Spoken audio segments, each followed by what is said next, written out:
Hi, this is Non-Monogamous Mark coming to you from my home office in Seattle, Washington. We're going to talk tonight about need versus deserve. And do you ever feel like or think that you deserve something? Why is that? Well, we're going to get to that subject matter, but we're going to give people a little bit of time to go ahead and get on board here with us tonight. And so we'll spend just a few minutes chatting. And that way people can, anybody who is planning to join us can go ahead and do that. I've not done very many of these live streams, and it's one of the things with doing these live streams is that you've got to give people some time to go ahead and let in this case, YouTube, I guess, notifies people that subscribe to my channel then that I've here live. And so got to give them some time to go ahead and jump on. It's a kind of like if those who want to, they were doing something else a few moments ago. And so we'll just take and see if anybody else jumps on here in the next few minutes. And if not, then we'll go ahead and get on into today's topic.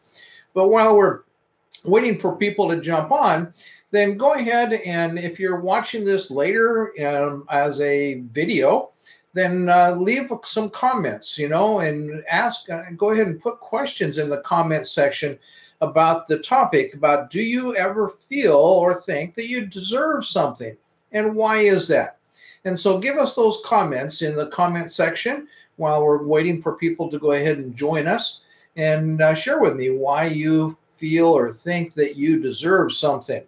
Because that's what tonight's talk is all about. And then I'll be very interested in seeing if the subject matter, if the teaching, the training that I give here today changes your thoughts on why you think or feel that you deserve something. This is something that usually when I create a topic, and this is a new topic for me to teach on, and when I create a new topic for me to teach on, I spend hours. In this case, today, I spent 6.5 hours preparing the material for this short live YouTube session. I don't know when I say short, I don't have any idea how long it'll go. I'm guessing it'll be somewhere in the neighborhood of anywhere from 30 minutes to 60 minutes, somewhere in there. And so this is all new material for me. And I spent 6.5 hours preparing the material for you. And so that's where I hope that it'll be of value to teach you something. Now, I spent that time putting together the material where I go ahead and I spend time in thought and reflection, and it's usually something that I have been thinking about when I create a new topic like this. It's a topic that I've been thinking about for some time, and then after thinking about it, decide to go ahead and do some teaching or training. Usually my training doesn't always start out really polished like the board behind me there says. You've got to get good. You have to be willing to be bad at something before you can be great at it. And so you have to at least get started. And if you're bad at it, then that gives you something to improve on. But we don't start out with anything where we're just like totally great at it. Think about anything that you've ever done in your life. It took some development and some process and a journey that you had to go on before you ever got to be good. And then if you got to be great at it, you had to continue that journey and that process. And yet so often in our life, we do feel like that it ought to just materialize and be there, like we're a savant or something where we can just sit down at the piano at the age of 2 and play masterfully. And life doesn't usually work that way. And so, I hope that in answering this question, then, do you ever feel or think like that you deserve something? And why is that? That you'll go ahead and put some comments there in the comment section. And then as you do that, then I'll be able to take and know what your thinking is. And then you can tell me also if through the course of my training today that you changed your thoughts and your ideas. But what I'm going to do today is I'm going to help you to understand, to know the difference between deserving and needing, and how it helps you to reinvent your life so that you can attract and have the things that you truly do deserve, rather than be left with what you need and want, even if what you need is not what you have. You see, because all too often, so many people, I read comments online all the time, they need this or they want this and all these things, but they really don't necessarily deserve, because what they deserve is probably what they got. And that's why they're left in a place of lacking what they need and what they want. I know that's some pretty hard, some hard stuff to go ahead and swallow, and to take and understand that, wait a minute, because I don't have something, that means that I don't deserve it. Well, we're going to be talking more about that too. But those who need are left wanting, and sometimes left feeling entitled rather than being deserving. And so we're going to touch on that subject about not only needing versus deserving, but how sometimes our needs turn into entitlements. We'll talk about that. But at the end of the video today, I'm going to teach a process that that will teach you how to take and have the things that you truly deserve. And so it's what I call my deserving process.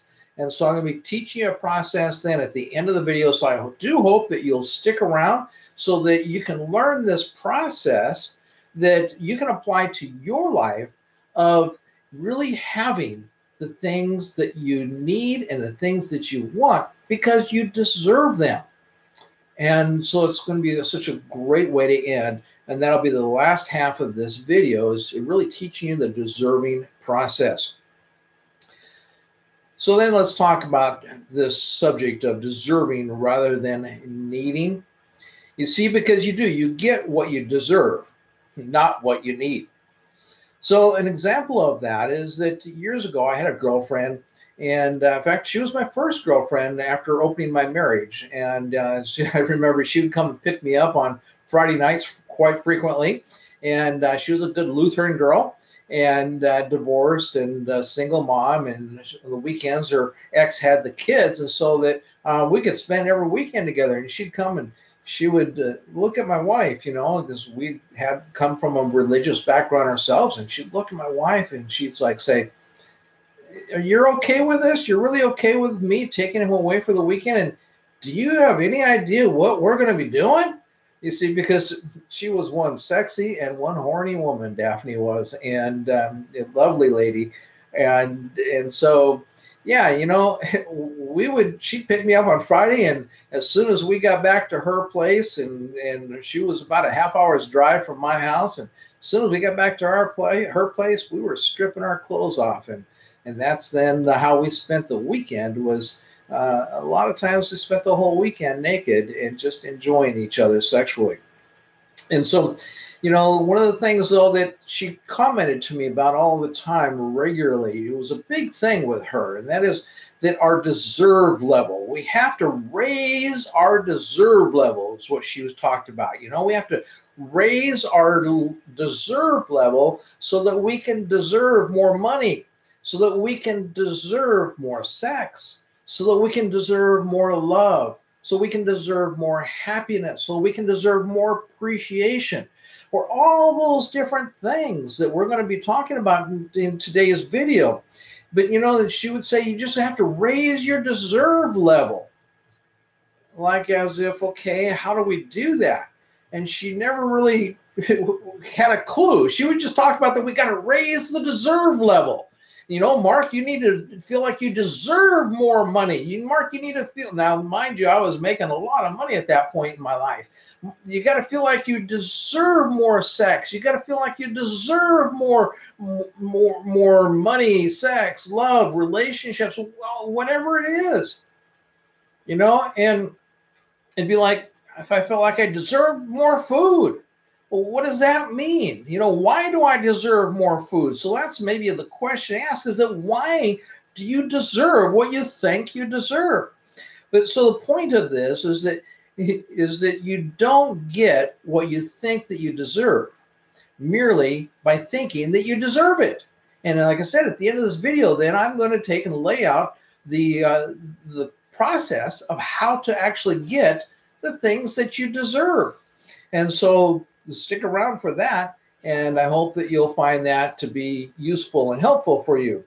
But in the meantime, we're going to talk about, really hone in on what this whole idea of deserving is, and then we'll talk about how to actually get what you deserve and have what you deserve.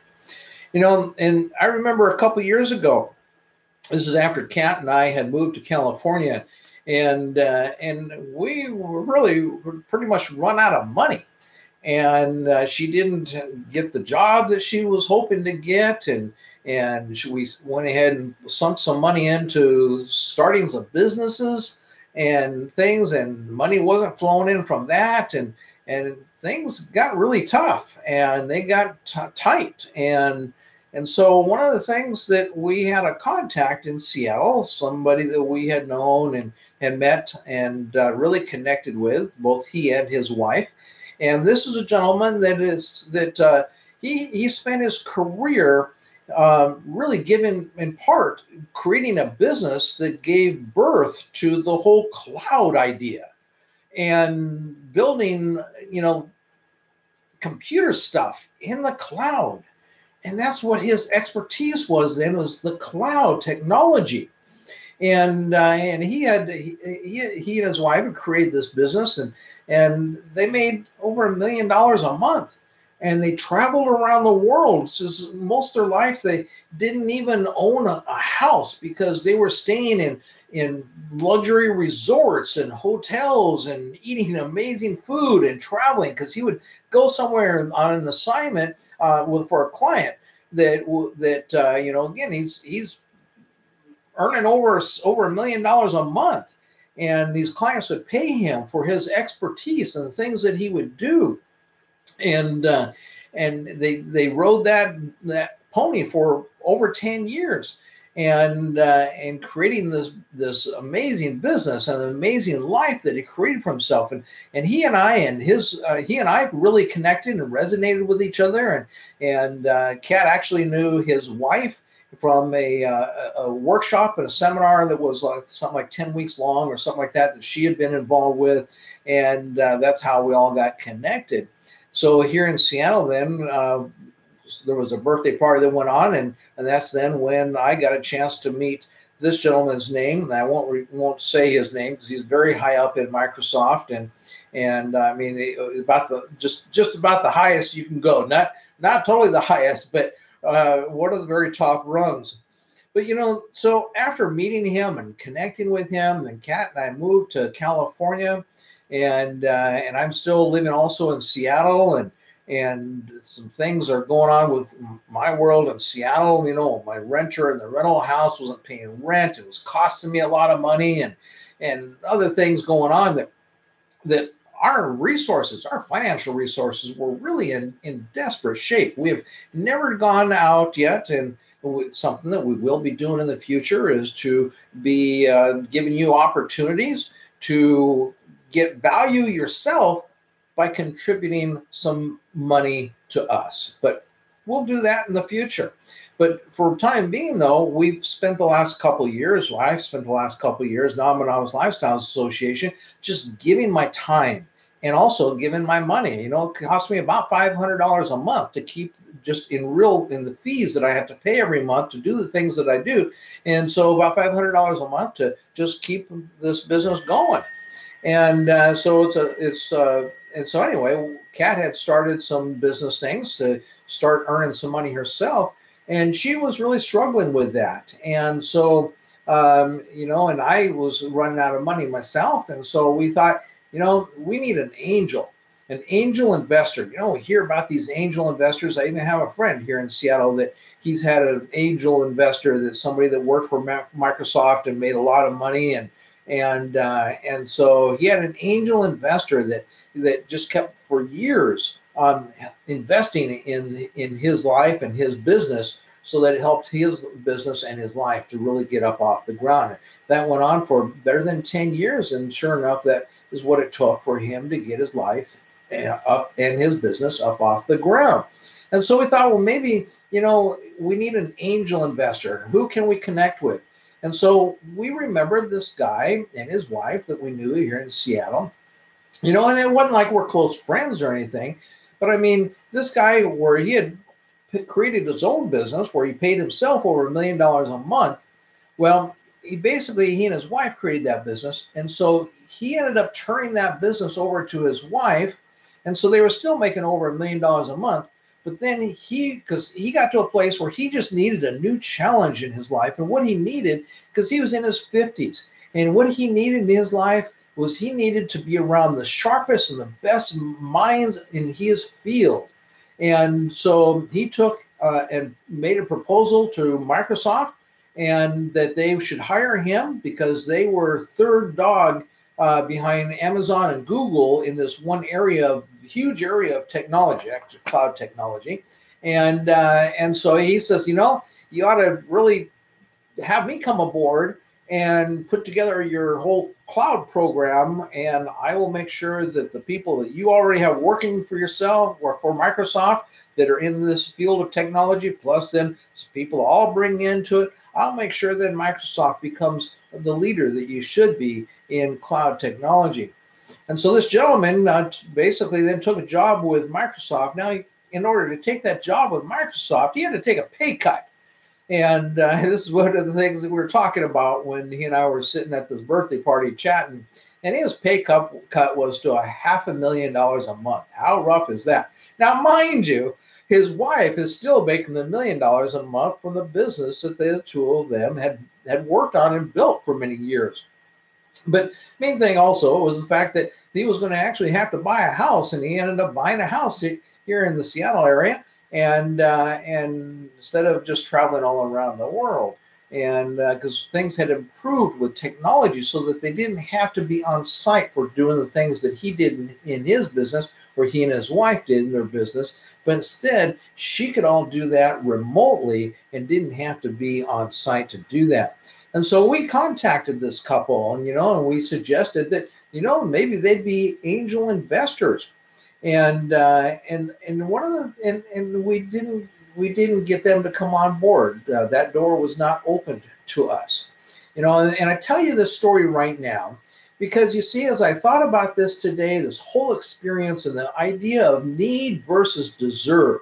You see, we had a need, but did we deserve what we wanted? No, we really didn't. We had not yet reached a place to deserve what it was that we wanted, even though we had a need. But how many people in the world are left with needing or wanting, and they never have what they need or they want? And so this whole process has been a journey for me as well. And I hope that you'll take this journey in reinventing your own life and understanding how to actually have what you deserve, because your life today, whatever that is, you do have what you deserve. In fact, I remember years ago, commonly when I was in my marriage and, monogamous marriage, we were monogamous for 27 years before we opened our marriage up. And I remember commonly my wife and I would talk about how we deserved each other. And there was many things that would go on, and we'd look at each other and say, we deserve each other. and sure enough, we got what we deserved. And in the relationship that we had together, we got what we deserved. And so it took reinventing myself to get what I wanted and not have what I needed. But to get what I wanted took reinventing myself. And I hope that really is one of the central messages in today's discussion to you, is to help you to understand how to have what you want because you deserve it, rather than have what you need and have what you want, because you do get what you deserve. And so I'm going to continue on here, and every once in a while I'm going to refer to my notes, so pardon that, but we'll continue to move on through the material, and I hope that it'll be very valuable for it. So there is a process to deserving rather than needing. And remember then, I'm going to teach you that process here at the last half of the video here. And so to explain the difference between deserving and entitlement. So we're going to shift now. We're going to shift a little bit and talk about deserving rather than entitlement. And to explain the difference between deserving and entitled, let's take a look at the foundation of these two words, deserving and entitlement. So the foundation of the word of deserving is to be worthy of, is to earn, is to merit, and served well. Now, it doesn't say serve well, it says served well, past tense. And I thought that was rather interesting as I studied the definition and the foundation and the root of this word deserve. And, to be worthy of, to earn, to merit, and to have served well, past tense. How many of us want to get this concept, this ideology that, well, gee, all I need to do is I just need to go and put in a little bit of time and then I'll deserve, because I put in my 2 weeks and I deserve a paycheck. And we have this mentality that we deserve something because that we are serving as in the present. And so when I learned the fact that the foundation of the word deserve is that we served well, it made so much sense to me because, you see, served well, that means that what we have today is a result of what we did in the past. And that's why we have what we deserve. We get what we deserve. Now, then let's look at this word entitlement. Well, thanks for joining us. And so this word entitlement, the foundation of the word entitlement is that it's something which is given to you. And you have no control over what someone else gives you. Whereas something that you deserve, things that you're worthy of, things that you earn, things you merit, things that you have served well, those are things that you can control. You have lots of control over all those things. But entitlement, you have no control over what someone else gives you at all because it's given to you. Kind of like when I contacted that guy from Microsoft, he and his wife, or Kat and I contacted them. We had no entitlement. We didn't feel we were entitled to anything, but we contacted them. But it was totally, if he became an angel investor with us at all, it'd be totally have been because it's what they chose to give to us. We had no control over that, and we understood that in the process. But we thought one of the things here, one of the concepts here, is that you've got to be willing to at least put yourself out there and ask. And so it is. So it's really what, as far as deserving goes, it's really what goes on externally outside of ourselves. But you see, in our world today, we learn to deal with our life by things that are outside of us. For wanting more money, what do? We get more money. Well, instead of creating more value and creating a business or something where we have some control of that, we have to go to a boss and ask for a raise. If we want to go on vacation, instead of scheduling some time off for ourselves, we have to go to a boss and ask for some vacation time. If we get sick, we go to the doctor and we just follow the plan the doctor gives us. Then usually it's taking a pill, that the pill doesn't make us well. Our bodies make us well. And oftentimes the pill then keeps us dependent. Are you dependent on pills because of diabetes, because of high blood pressure, because of high cholesterol, because of heart ailments, or how many dozens and dozens of different conditions do we see advertised for pills on TV? Depression. That's one of the things that when I met Kat, she was on a pill for depression. And she was on 3 prescriptions, and she no longer is on any prescriptions. And so, these are These are things that she had gotten at that point what she deserved with the dependency on those prescriptions. And so the foundation of the word entitlement really means that it's something that you have no control of. And so often that's how we view our lives, is that we view our lives like something we don't have any control of at all. But that is not the case. You have so much control over your life.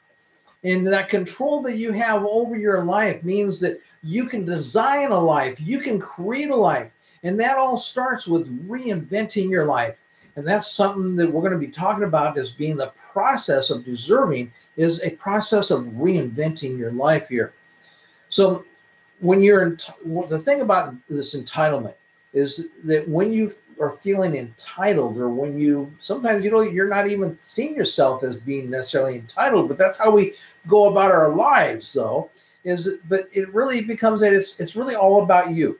It's not an exchange where we get something for something that we give of equal or greater value. In other words, when you are deserving of something, this because that you have given something of equal or greater value than what you received.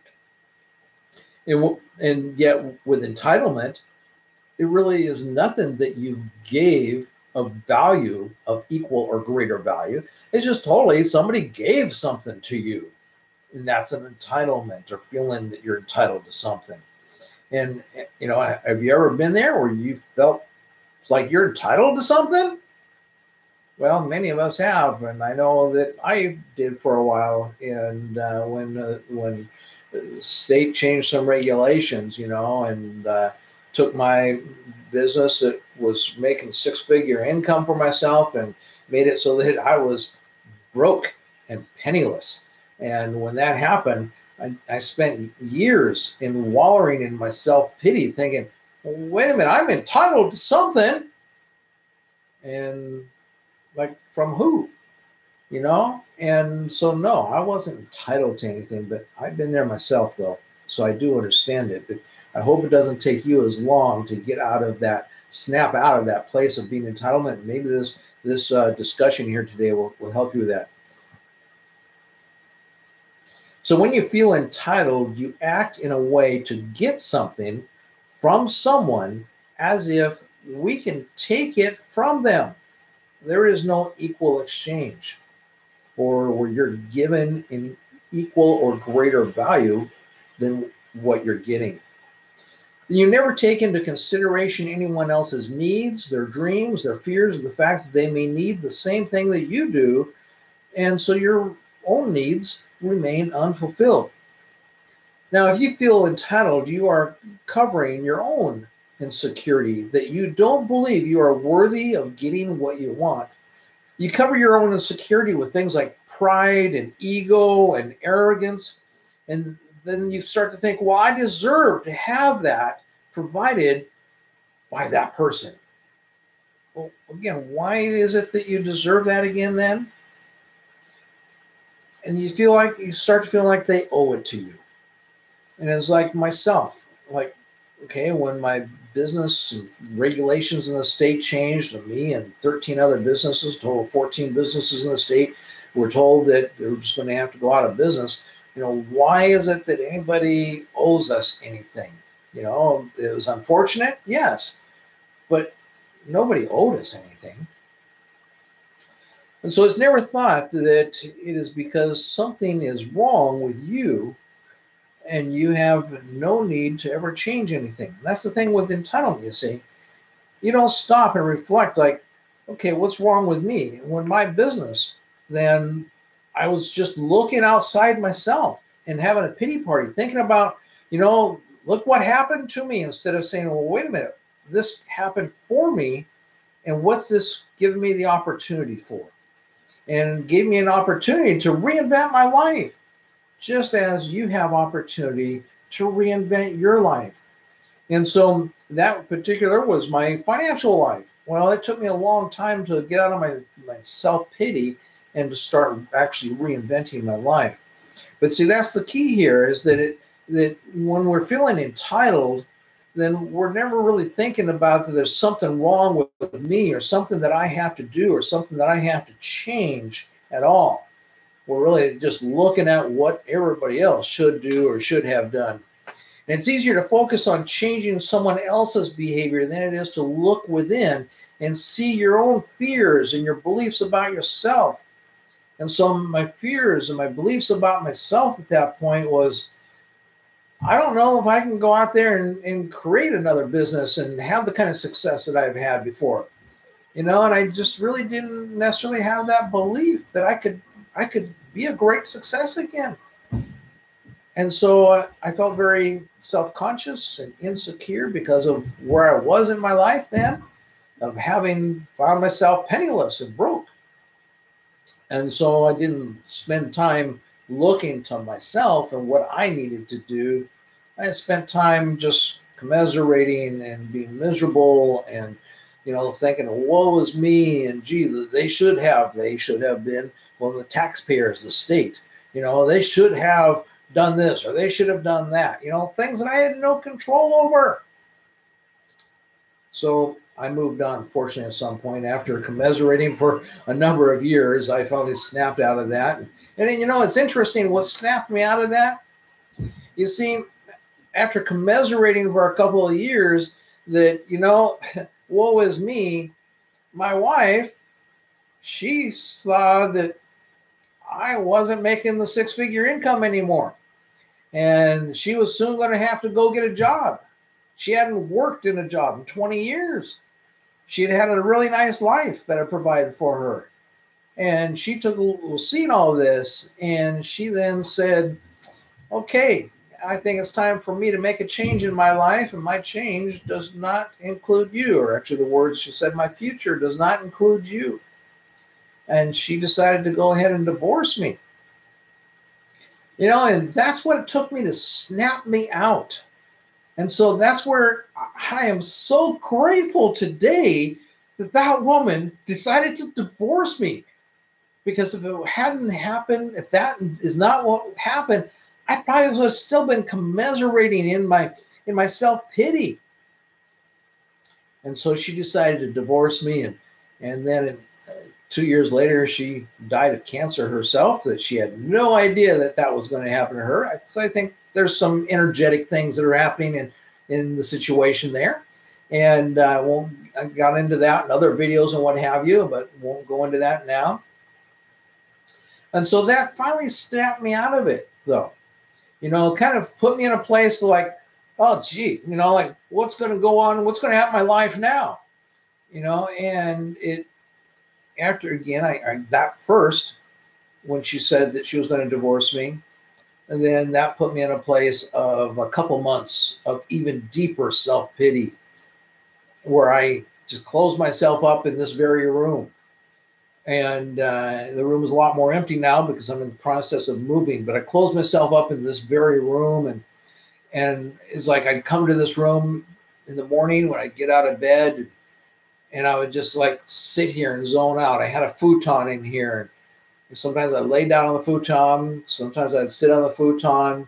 Other times I'd sit at my desk. Other times I'd look out the window, and I'd spend my days just in my depression and self-pity. Yes, I thought about, well, gee, maybe I should go get some pills for depression even, but no, I didn't want to become dependent on medications that really don't return me to health. They only create side effects, long-term side effects in my body. So I knew I didn't want that, and I stayed away from that.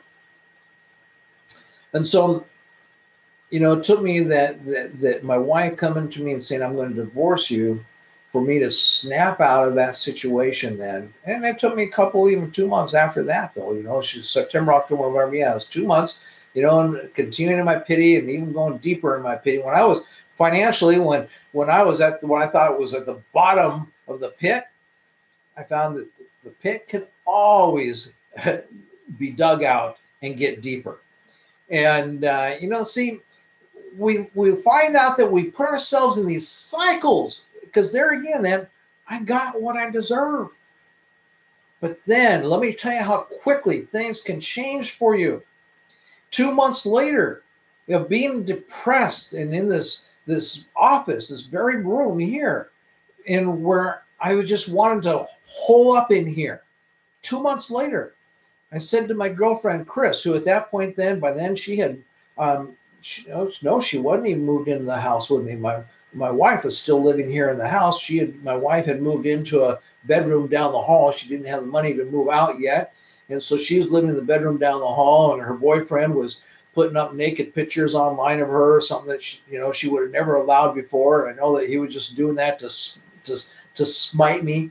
And yes, he had a lot to do with her. He was telling her, he has nothing to offer you anymore. Here's a guy that spent better than 30 years in a field that he's still only making, after 30 years, he was still only making $16.75 an hour. But anyway, we won't go there. And so, my wife had moved down the hall, but my girlfriend, Chris, she lived in the house next door to my house here. And I own that house as well. And she rented that house from me. She's not the renter that I had so much problem with last year, because by then Chris had moved in with me. And then the next person that rented that house after her, that's the person that I ended up with so much problem with last year. So at any rate, Chris is then she's at that point, she's, going to work during the day and then coming home, and she'd kind of check on me because she knew I just was sitting here in despair in my office. And finally, then there was that day, that magical day, when that morning came. I woke up and I said, wait a minute. My wife is thinking that she is in charge of my world. And so she is dictating to me everything that she wants.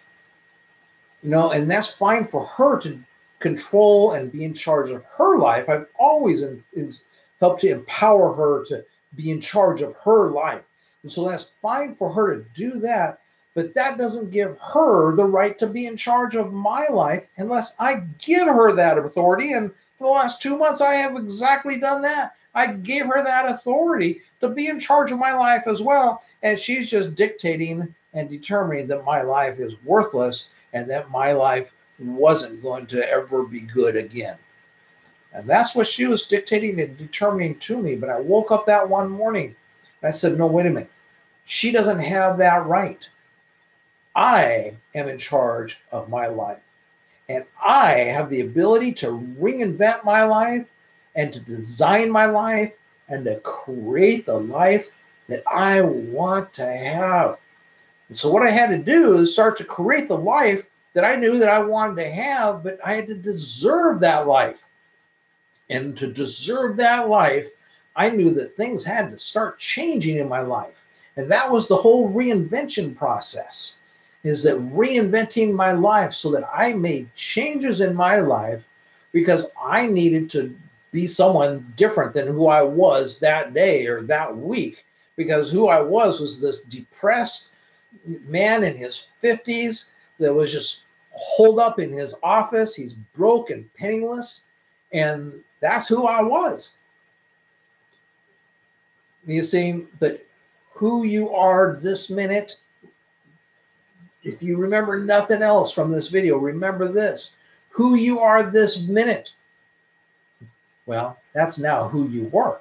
It doesn't have to be who you are this minute. That's just who you were.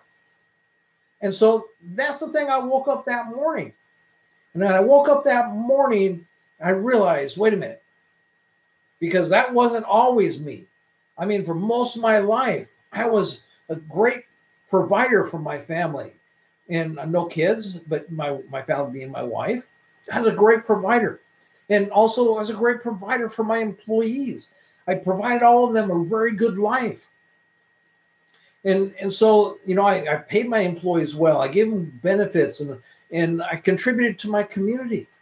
And so with all of that, there was greatness that I had found within myself, that I had developed and I had created. But I had lost that. And I had to dig deep then and tap back into that inner being of mine, to that inner greatness that I have and you have as well. It's what I call now the genius that is within each of us. And so you have that genius that is within you as well. But in order to find that genius, you're going to have to decide and figure out how to reinvent your life. And once you start reinventing your life, then you can, I've reinvented my life several times since that day.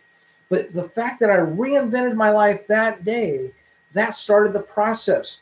There's in fact, Kat and I made a video a number of weeks ago. I encourage you to go watch that video. It's the 3 secrets to increasing the happiness in your life. It's an amazing video. And those 3 secrets, one of them, the first one was reinvent your life. But I'm not going to tell you what the other 2 were. You're going to have to go watch the video. I'm sorry. But you can go watch that video. The 3 secrets to increasing happiness, or not the 3. There are many secrets, but 3 of the top secrets for us of increasing the happiness in our life. So go watch that video. And so then, we realized then but yes, I started to reinvent that day, that morning. I woke up.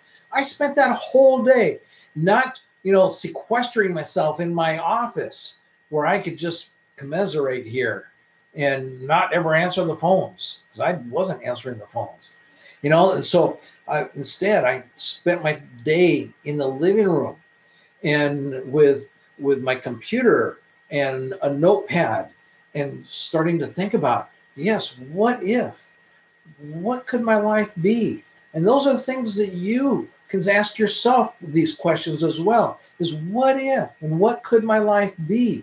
What do I want to deserve? But see, to deserve means that we have to deserve what we're going to get. And you have to raise that deserve level. But unlike when I was with Daphne, where we talked about got to raise that deserve level, it's not raising that deserve level is not just saying then thinking, well, I deserve. It's not what it is at all. Raising that deserve level. In a moment, we're going to get into the process of deserving, and we'll teach you how to raise that deserve level. And so the entitlement mentality, it's so easy to get caught up in that because it's pervasive. It's everywhere. It's all around us. You may not think, because I never thought that I was really entitled, and I didn't put it that way. But now that I look back, that's exactly where I was thinking I was entitled. Because I was thinking it was up to someone else to give to me, instead of, as we talked about with the definition of deserve, is to be worthy of, and to earn, and to merit, and to serve well. Now, that's not, to be worthy of. That's not, what I could have said, well, I'm worthy, I'm deserving because I'm worthy, because look, and this is exactly what I was doing. That's why I was in this place of self-pity, is I say, oh, I did everything right. I paid my taxes to the state. I paid lots. I paid thousands of dollars each and every month in tax revenues to the state. I employed people and they paid taxes, federal and state taxes. And I contributed to the community, my financial resources, the time of my own time volunteering. My wife did lots of volunteering time, and before my business, she got up and went to a job, didn't have time to volunteer. But she was able to quit that job and hadn't worked for 20 years and did a lot of volunteer work in the community. And so, it's like, well, I did everything right. And so I thought, yes, I was entitled. But that was in the past, not the present. And I got stuck in that place. And so that entitlement mentality is all around us. One of the areas that entitlement mentality was really prevalent in my life is, see, we were religious people. And as religious people, one of the thoughts that my wife had was that, well, when we got married, then I have, me, her husband, have some kind of entitlement to her body or to have sex with her. And she felt then that whether she wanted to, most of the time she didn't. In fact, I'd say maybe 99 times out of 100, she didn't want to have sex. Maybe even 199 times out of 200, she didn't want to have sex. She just did that because she thought it was her wifely Christian duty to make sure that I wasn't going to stray somewhere else. So she had to have sex with me 3 times a week, even if it was just for 10 minutes, because that's all the time she wanted to take having sex with me every week. You know, I wanted much more than that. If I got to 15 minutes, she'd like, can you hurry up, please? You know? And so that was part of entitlement mentality that we had gotten from our religious past. You know, and then you may not have had a religious past, but there's all around us, there's this entitlement mentality. Just ask yourself, have you ever heard this statement, something like this? This shouldn't be happening. That's an entitlement statement, you know, and it's as if we can control something. If there's something that we can't control, and so we're pointing our fingers out at it and saying this shouldn't be happening, then we're feeling like, wait a minute, there must be something else that we're entitled to. You really have, you know, if you can't control it, if it's not something that you can do something about, then you're not owed anything. Otherwise, you're just looking to have someone else or something else give you something. You're not owed anything. You know, and that was part of, again, my religious life. You know, it taught me that, well, we have grace, God's riches at Christ's expense. So not at our expense, but at Christ's expense. You know, and that's what we're taught, is that, well, we all have grace. Well, then with that grace, then we're all entitled. No, totally wrong concept, wrong principle. But the world around us, the culture that we are living in, entitlement is all around us. And we don't even understand and realize how it is a part of our lives. When I've never felt like I was having this entitlement mentality. Okay, well, let's go ahead and now talk about then the process of deserving.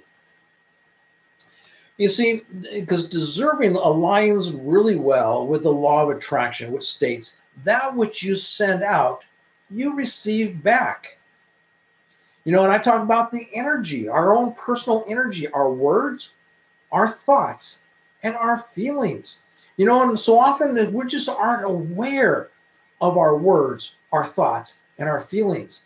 And how often are those words, those thoughts, and those feelings that we have in the day, they're on a roller coaster. They're up and they're down. You know, we think bad things, we think good things. We say bad things, we say good things. We feel bad things, we feel good things about ourselves, about others, about other things. You know, oh, did you hear what the president did today? Or did you hear what was on the news today? You know, the news.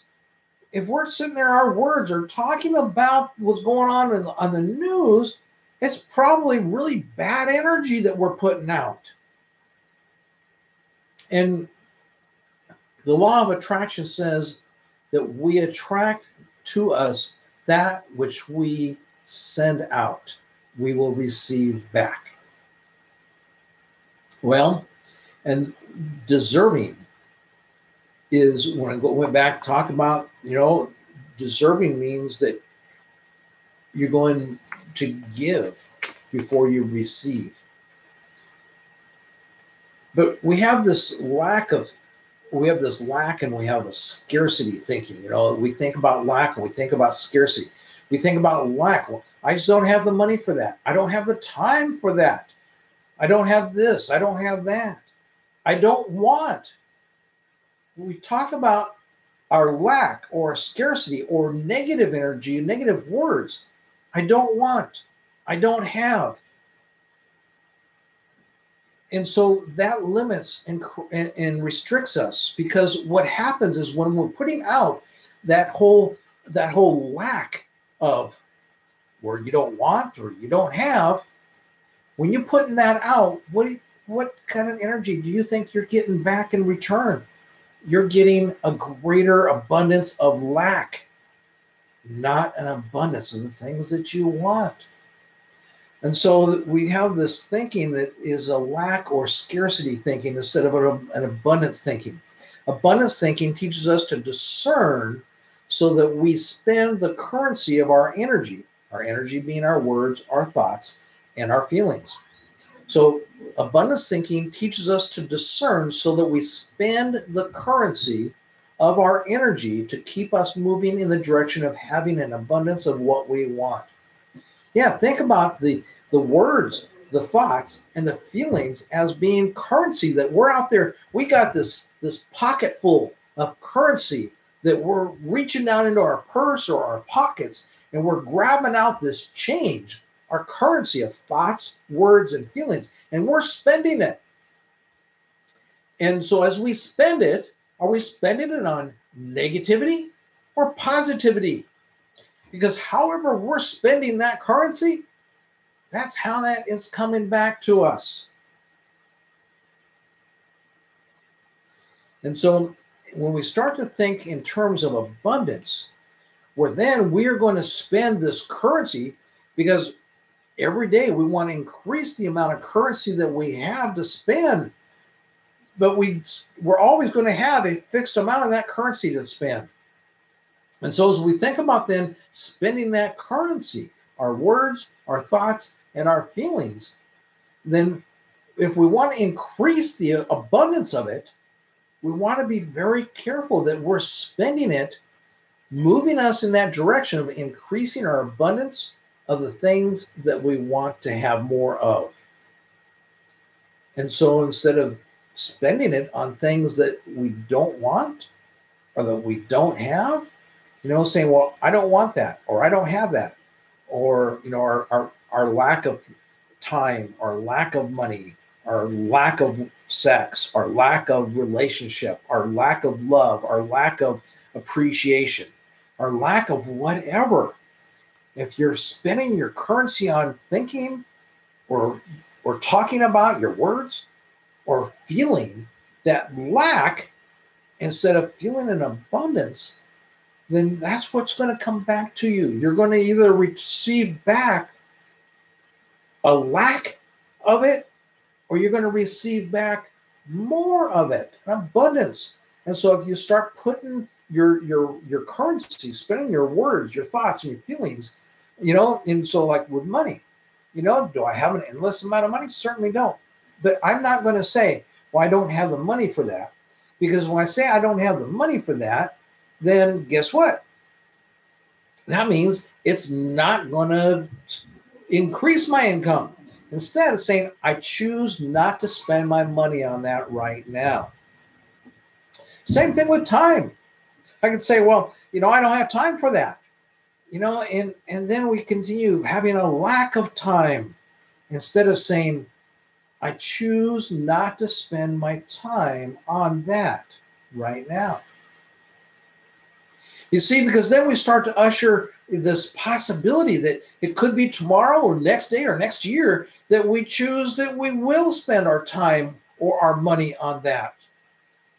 Because the possibilities are always endless and they're always there. But the fact is that we get to make intentional choices. Now, I don't know why I use that all the time. When I'm watching this video, I've seen like holding my fingers like this all the time, but oh well. But that's the thing is that we get to be intentional. And that intentionality that we have can help us to reinvent our life and then to intentionally design our life and intentionally create our life and then deliberately go out and do the things that are going to create this abundance in our life. And so when you think of that abundance, you want to start spending that currency every day that you have with your words, your thoughts, and your feelings. Forward motion in a way that's going to increase the things that you want and have an abundance of that instead of limit and restrict what you want and have less of it. Because believe me, you see, when I talk about this subject matter today, it's something that's really on my heart because I lived a lot of my life My marriage was a matter of always restricting, and limiting, and our sex life, and then all the rules of religion that we had, and yeah, I could go on talking about restriction and limitation and a lack for a long time, but I'm not going to do that because I'm going to talk about abundance. And if you watch my videos, you'll find that I talk more about abundance of and increasing our abundance, because that's what I want for you. I don't want you to go through and have the same experiences that I had in my life. And those aren't bad experiences at all, because I believe whatever your experience is, there can never be anything in your life that is wrong unless you make it wrong. For me, those experiences today, I can make those experiences bad, or I can make those experiences part of the richness and abundance of my life. And now, because of how I understand this whole energy working, I am making that all part of the richness and abundance in my life, because I wouldn't have the life I have today. I wouldn't be talking to you today and being able to make this video today and have the conversation with the knowledge and the experiences that I've had. I wouldn't be able to share that with you today. And so it becomes part of my abundance because of those experiences. And so I understand that concept. And I don't any longer sit there and have a pity party, because I understand that life happens for me instead of it happening to me. I have here a little note that your deserving anything is commensurate with the energy, the thoughts, the words, and the feelings that you give out. And what you send out is what you will get back. Yeah, I think I've made that pretty clear. So what does this say to you about your energy? Remembering that you deserve exactly what you get. And so if you are getting exactly what you deserve, what is that saying about your energy? Think about this for a moment. I mean, really take a moment here now and think about, if you are getting what you deserve, what is that telling you about your energy, your words, your thoughts, and your feelings? Is there some reinvention that might possibly need to be made there? There was a lot of reinvention that's been made in my life, and I hope that you will follow along with me and take this journey of reinventing your life as I reinvent my life as well.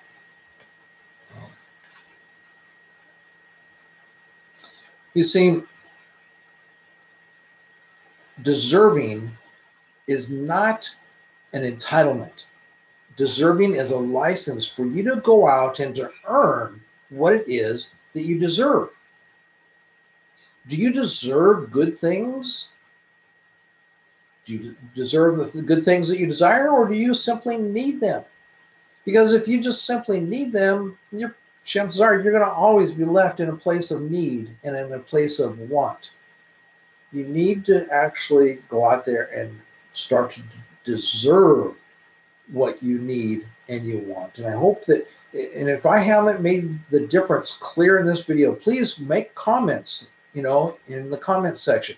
Comment and ask questions, because if I'm not, I know in my mind I'm clear about this, but I don't know that I'm communicating that well enough to you. And so I want to make sure that as I continue to develop this teaching, and I'll be giving it in speeches and talks on this other places, I want to make sure that I'm clear about the difference between what you need and what you want and what you deserve. And so if you're not fully understanding the difference between needing and wanting and also deserving, then please comment it in the comment section. So let's talk about how you go about earning what you deserve rather than needing the things that you desire. Well, the first step is in relearning. Relearning is part of reinventing. You see, when I took and reinvented my sex life, I was 49 years old. And my wife and I had never had great sex. Well, excuse me, I cannot say that. We did have a few really good nights. At that point it was 25 years of monogamous marriage. We were virgins when we got married, so out of those 25 years, we had a few good nights. But probably less than 25 years, we probably had less than 20 good nights, probably less than 10 good nights, and in our sex life. So I decided it was time to reinvent my sex life.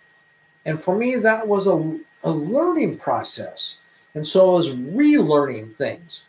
Was it relearning sex? No. But there was a lot of other things that I had to relearn.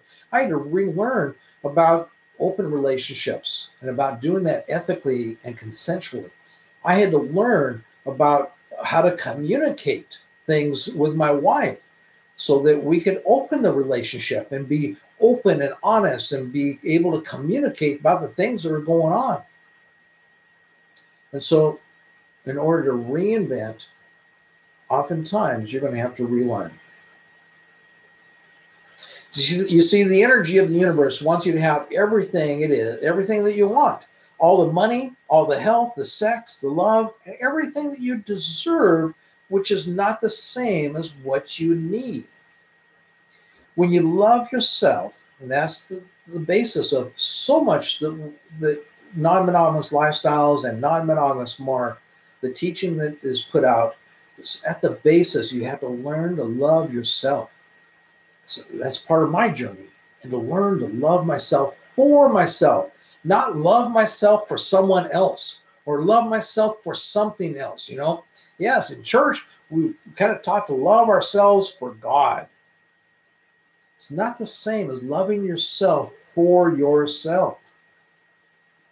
And so when you love yourself and you believe that you are worthy, you trust life and the universe that you're going to have what you deserve. And so when you trust that you're going to have what you deserve, then you'll keep seeking until you find the keys to open the doors. And the doors will start to open up. And instead of needing, you will start to have when those doors begin to open up. And so what are those keys? Spending the currency of your energy, your words, your thoughts, and your feelings in a positive way, not a negative way, and consistently putting out positive energy. The more positiveness you can put out, the more abundance that you can put out instead of that lack thinking. I don't want that. I don't like that. I can't have that. Or I don't have enough money. Or I don't have enough time. Or I don't want to do that. Sure, I may not want to do something, but I want to keep the options open to myself.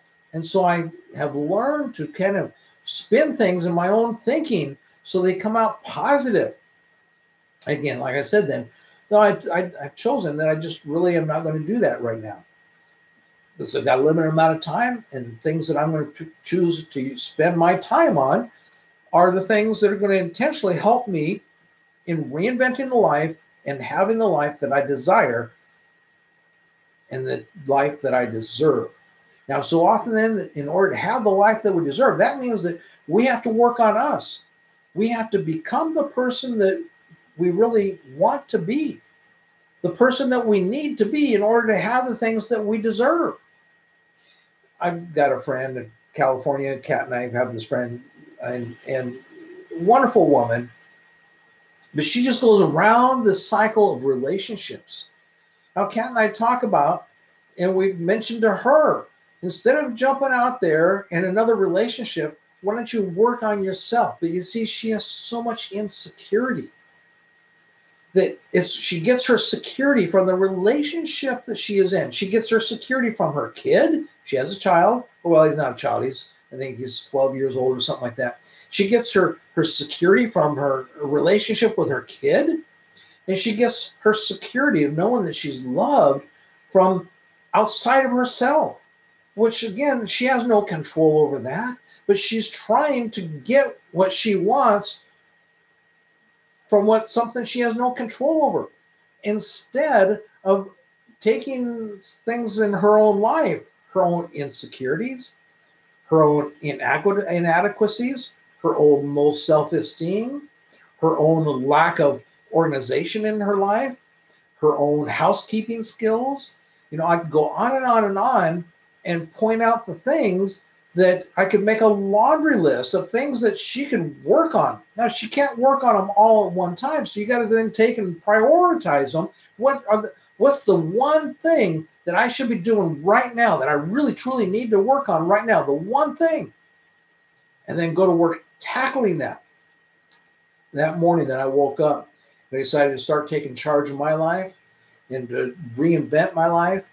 Okay, I spent the day creating this design.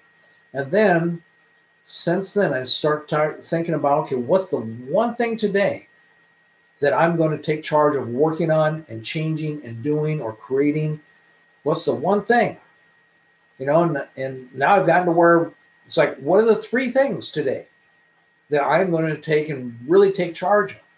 And sometimes I only get one thing done, and other times I get 3 things done, that are really great things to have accomplished. And so what's that one thing or 3 things that you need to take charge of, that you can work on you, instead of looking to other people for the things that you have no control over? And so work on yourself.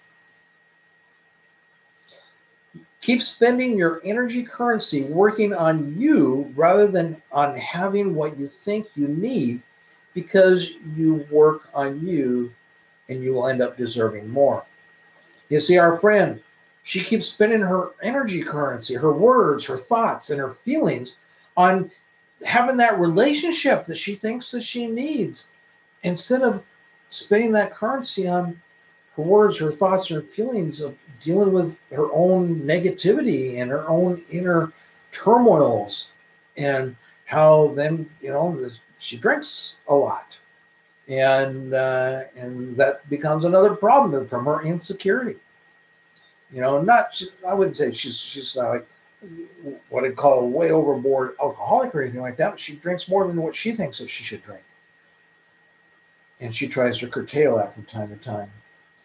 But she spends her currency at having the things that she has no control over, instead of spending her words, her thoughts, and her feelings on the things that she does have control over. So then one of the points here of relearning and reinventing your life is to give yourself a chance to change, and new doors will open. You want to grow and refine who you are, and give it time. Love and forgive yourself. We all make mistakes. Nobody's perfect. You don't have to be perfect. I remember in business years ago, I did a lot of business with UPS, shipping, of course. And they would screw things up and make so many mistakes. Because I kind of idolized them as a company. They were a company that started here in Seattle. And I idolized them as a company because of just how they had grown. And I mean, it's like they took over the shipping world. But yet I started, when I became a big customer of UPS, I realized they're not perfect. And look how big they became by not being perfect. And I started realizing then that as a company, I didn't have to be perfect either, because up to that point, I really was trying to build a perfect business. And I got hung up in creating that perfection. So then, same thing with our life, though. We can get hung up in creating our lives in a way that we're looking for perfection. And then instead of loving ourselves and forgiving ourselves, we're beating ourselves up because we're not perfect. You don't have to be. And yet you can still create an abundant, great, wonderful life. You don't have to be perfect. Now, when I talk about working on yourself, yes, that's the thing with your energy, with your words, your thoughts, and your feelings. Not even with that do you have to be perfect. If you slip up, then that's fine. Remember, when you slip up, that's now in the past. because this moment, you can reinvent that. Or like going back to the video that we made, Kat and I made, 3 secrets to increasing your happiness. You may not reinvent it each time, but maybe it'll be the secret number 2 that'll be a help to you from that video, because you can't just go about reinventing your life all the time. And so you will take and learn then that your life can be rich and abundant, and that you then start to deserve what you get, because that is, you can look at there and say, I got that. I got that. Whether, it doesn't matter what it is, doesn't matter, what you're putting out. So I'm going to use some examples here, because here's some common examples that I have heard all the time over the last 10 years.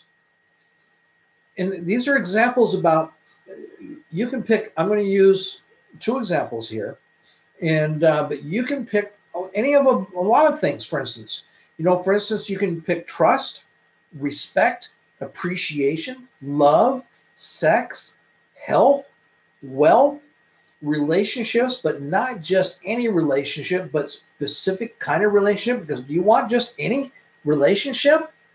No, chances are, if you're really hungry for a relationship, it's not just any relationship. Maybe you got good chemistry, or people say, well, we had good sex for 5 years, but then it ended. Maybe the sex was good, but there's more in a relationship than just sex. And so I'm going to go ahead and start with this example of trust, because over the years, I keep hearing this, people talk about, well, they've got to earn trust. Trust has to be earned. Have you said anything like that yourself? Or, I trust those who earn my trust. Well, this is how this works then, because see, you're limiting and restricting your own trust, because you're not giving it out there freely. You're not freely giving of your trust. And so you are then, because you're not trusting, you are in fact distrusting. And if you are distrusting, and that's your words, your thoughts, and your feelings, well, why do you think you have a lack of people in